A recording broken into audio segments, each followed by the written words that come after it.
Whenever we are looking at some results, we want to consider whether there has been any bias in the data collection. If there has been bias in the data collection, we cannot draw reliable conclusions about the population of interest. Some key things to look for to determine whether there is bias is who collected the data, how the sample was selected, and how the variables were measured.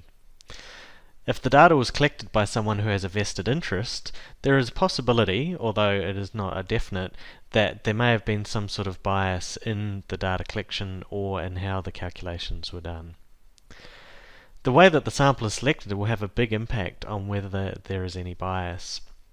If the sample was not drawn in a random way, or if people were selected or the data was collected in a way that is going to influence the results, the data could well be biased. The way that the variables are measured can also impact on whether there is bias. If it is a survey and it has leading or confusing questions, then this is going to bias results. If there was any issues with how measurements were collected, this can also create bias.